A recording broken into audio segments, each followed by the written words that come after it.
Kristus ada di tengah-tengah kita, lebih utama dari segala sesuatu. Kesaksian yang benar. Apa yang telah kami lihat dan yang telah kami dengar itu, kami beritakan kepada kamu juga, supaya kamu pun beroleh persekutuan dengan kami. 1 Yohanes 1 ayat 3a. Sahabat Iktus yang dikasihi Tuhan, dalam persidangan, seorang saksi diundang untuk memberi kesaksian yang benar dengan menceritakan apa yang dilihat, didengar, atau disaksikannya.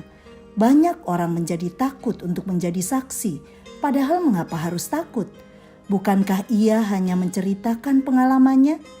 Demikian halnya, tidak harus takut menjadi saksi Kristus, karena ia hanya bercerita tentang pengalamannya dengan Kristus.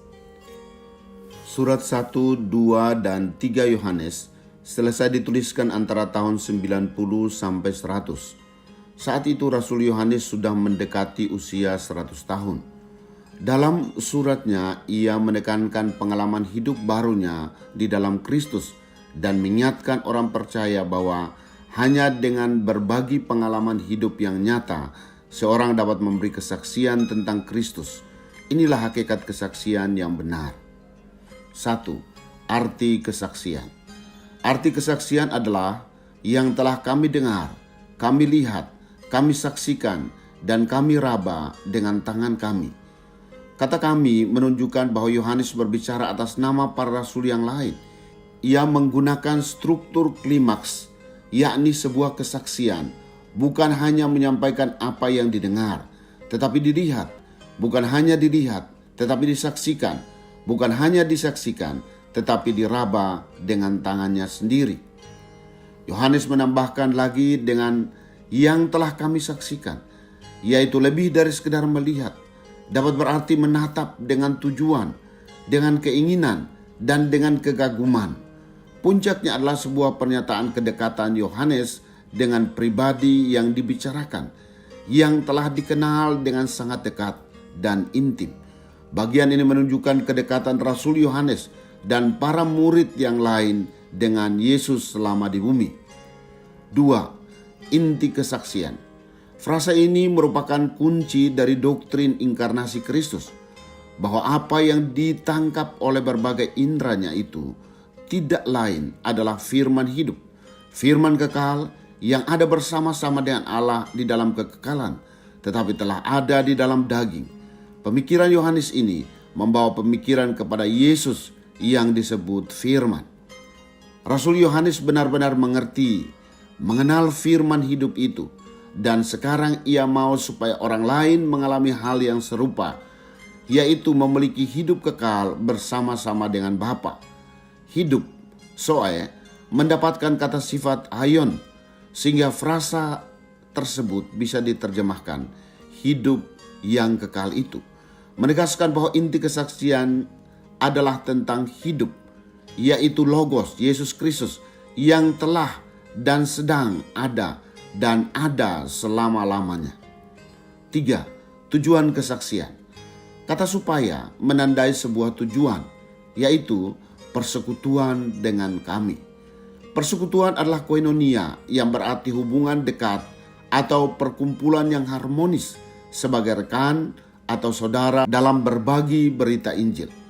Tujuan kesaksian adalah tinggal dalam persekutuan orang yang percaya bahwa Yesus Kristus adalah Tuhan dan Juru Selamat.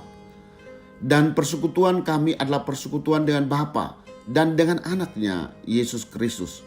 Persekutuan orang percaya bukan hanya bersifat manusiawi dengan kami, tetapi juga bersifat ilahi dengan Allah.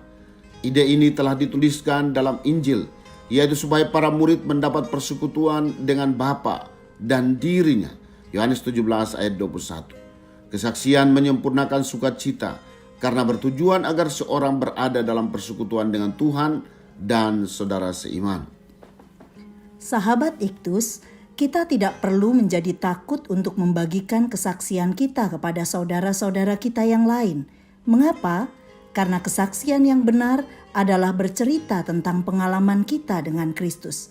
Apa yang kita dengar, kita lihat, dan kita rasakan saat Kristus memperbaharui hidup kita. Apa yang kita alami adalah modal kesaksian kita. Bercerita tentang Yesus dapat saya lakukan karena saya telah mengenal siapa Yesus.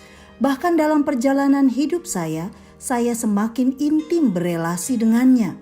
Hal ini memberi sukacita penuh karena saya dapat melihat orang lain memperoleh hidup yang kekal, menjadi saudara seiman, dan memiliki persekutuan dengan Tuhan. Sahabat Iktus yang dikasihi Tuhan, mengapa saya tidak perlu takut untuk bersaksi? Siapa yang seharusnya menjadi inti kesaksian saya? Apa tujuan saya membagikan kesaksian pada orang lain? Tuhan Yesus, berilah keberanian kepada saya untuk menceritakan pengalaman saya bersamamu. Saya merindukan agar sahabat dan saudara saya yang lain tinggal dalam persekutuan denganmu. Sukacita tertinggi saya adalah ketika Engkau dapat memakai saya menjadi saksimu. Amin. Bersaksi adalah bercerita tentang pengalaman saya bersama Kristus. Kristus ada di tengah-tengah kita, lebih utama dari segala sesuatu. Kristuslah yang harus ku beritakan hingga datangmu Kristus.